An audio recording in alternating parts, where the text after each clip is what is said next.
Good afternoon, Alpha Army. It is time for the second and final video on this red DME Performante. This car is now officially done, but if you haven't seen the first episode, go ahead and click the box up top or check the link in the description down below to watch part 1. So now it's time to go head back into the transmission room with Tyler, and we're gonna go see what went on with the transmission for this car. Let's get into it.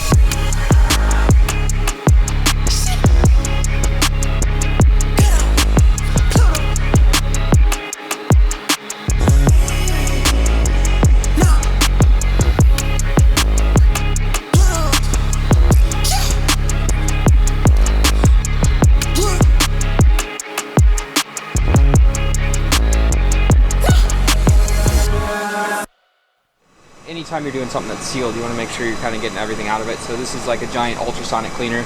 So this actually sits in here for about 20 minutes or so. Water's at temperature. It's actually like a solvent, I guess, soap and everything in it. We run pretty much all the main case parts through it. A lot of like the bigger stuff that has a lot more of these like intricate pieces to it that are kind of deep down that maybe you can't really get in there and clean by hand. A lot of the smaller stuff, you know, we can still kind of do by hand. We'll drop full gear sets and everything in here and just really kind of clean it all up. You know, because when we're taking these apart and they've got oil and all that on them, everything sticks to them. So it's like we want to get everything off so when we're going back together, it's nice and clean. And Tyler is going to take us through some of the parts that are going to be going into this transmission for the build. We're doing a wave track in this car, so pretty standard. Like while we're there, we just replace the bearings anyway. It's kind of one of those things. It's like we're here, they're not crazy expensive, so why not do it? Yep. So those, we don't need to open those up. I think everyone knows what a bearing is. This is what is called a crush nut. It's something Dodson came up with. So it's just a replacement piece. This helps kind of lock the pinion in place when it goes back together. The factory parts aren't the most reusable thing in the market. They're not super friendly to kind of get back on. So Dodson has that, which actually it'll back out and it helps you kind of set the preload on the pinion itself. So with that guy, Dodson also, I believe they do something similar in the GTR with this, but this is a Dodson mechanical clip. Kind of prevents a failure. We've seen a couple times. This actually will sit on the odd input shaft here. What it replaces, there's a snap ring and a spacer. We've actually seen these break apart. And when that happens, this kind of allows us to free float a bit, and typically you'll lose all your odd gears when that happens, because it'll mess up one of the meshings with one of the other gears.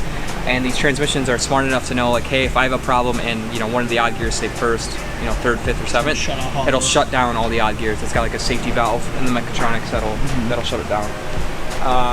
Outside of that, we're doing a Dodson OEM second gear upgrade.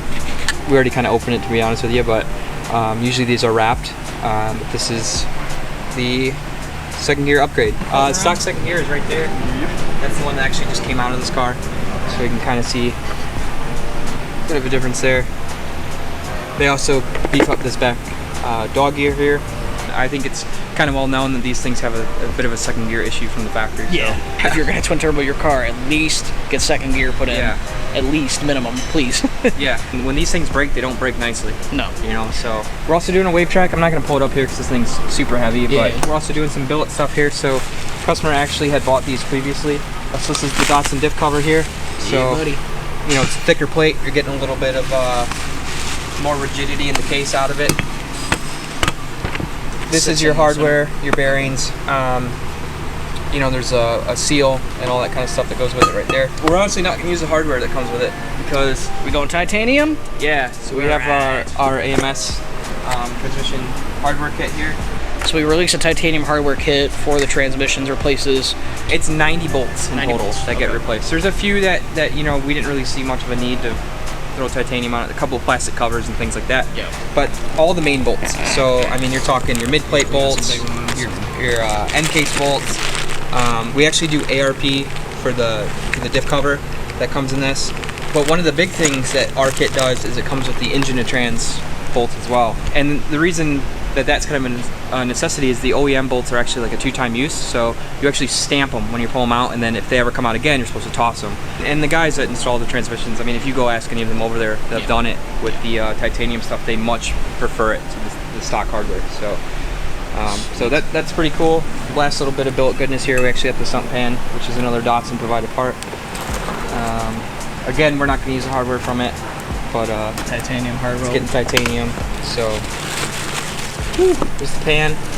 But this actually has a replaceable filter, which is really cool, and the stock one is not replaceable. Yeah, all the magnets and things like that. And I'll tell you this, these things have been super impressive because we've seen a couple failures where chunks of gear have made it down to this pan and they do not leave this pan. Yeah. So, you know, they're not getting through that filter, they're not getting by the magnets.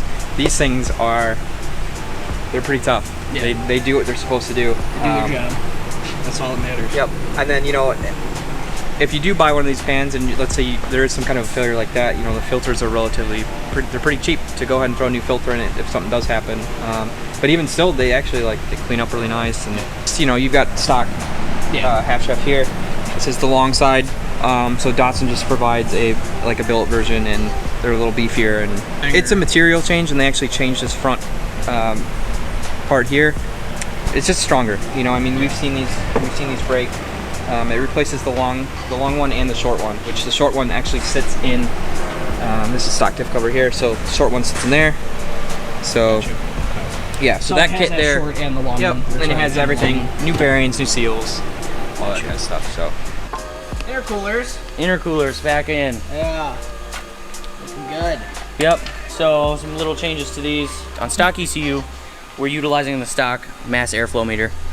So air comes in here, runs across an element, lets the ECU know how much air is coming into the engine. So when we go to Motec, we go to speed density. So that's why you see these two map sensors up here. I think we explained those a little bit earlier.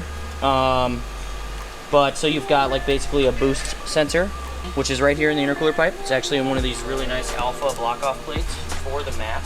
So there's a couple of NPT fittings in there. Another thing that we put in there is a fast response intake air temperature sensor, which is also needed to convert to speed density. But that map sensor just measures boost pressure per bank, and then we've got map sensors per bank measuring each intake plenum. Nice. So cleans it up a little bit. These can sometimes cause issues. We really haven't seen them with this platform, but in other platforms, start turning the boost up, things like that. These will stop reading. Pretty much do speed density on anything that's north of 1,000 horsepower on the GTR side. Even some lower stuff, just kind of easier for the twins to tune it. Like I said, put those fittings and the air temp sensor in there, and now I'm just trying to get these bolted back down to the plates. Finish up a little bit of wiring as far as boost control, and then this just plugs right into the Motec harness, so that makes it super simple. So here's some shots of that.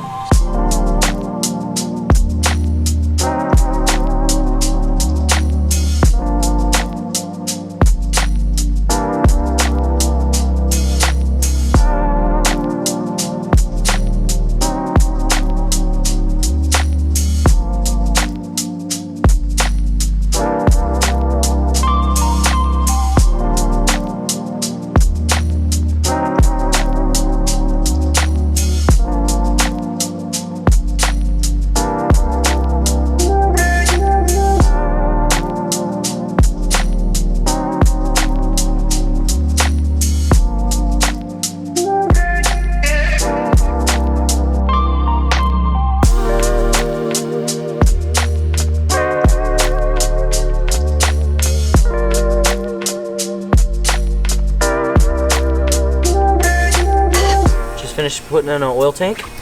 Actually, yeah, so let's start with this. Yesterday you got your intercoolers in. Blow valves are on and plumbed.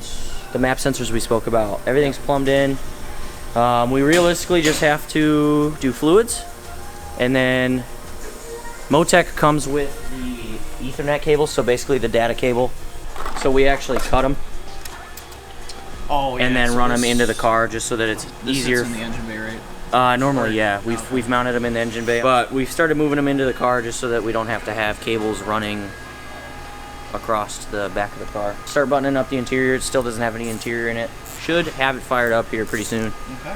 Motec's installed. Trans is in. We ran through the functions check. Everything checked out. So we're actually gonna get it on the dyno here in a second before the rain comes and cut to that footage.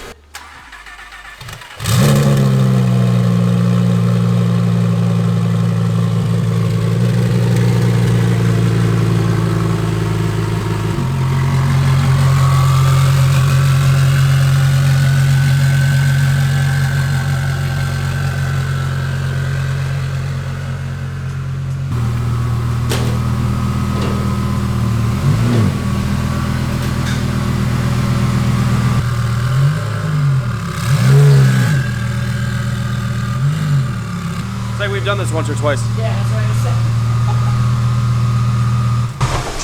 And it's super hard getting it done on the first time, because on the Lambos especially, more so than the R8s. A lot wider in the back than the front.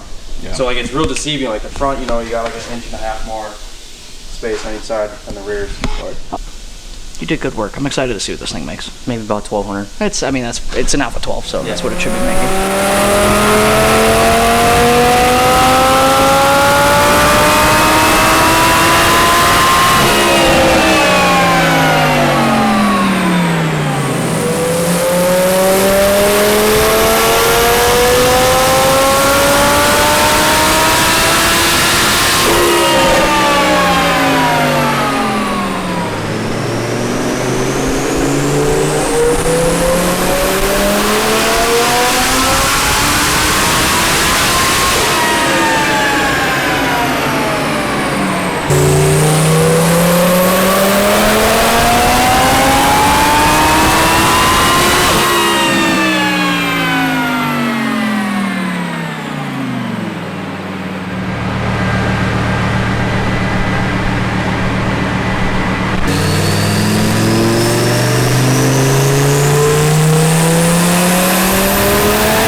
Back at it, the DME Performante is so close to done.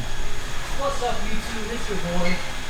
The car is getting its final put together right now. Dale has been working diligently on this car, and it seems like he just has the kind of center grille trim right up top here. Fender liners are in, and he'll just need to put on the wheels under trays, as you can see. And this car is going to be ready to go.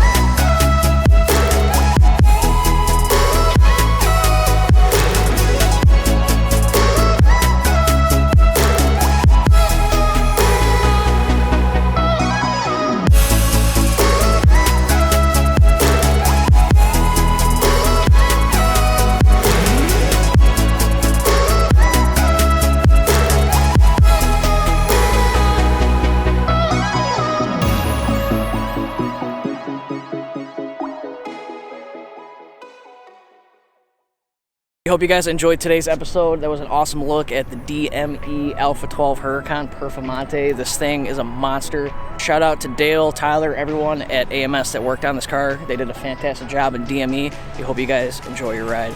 That's it for today. We'll see you guys in the next one.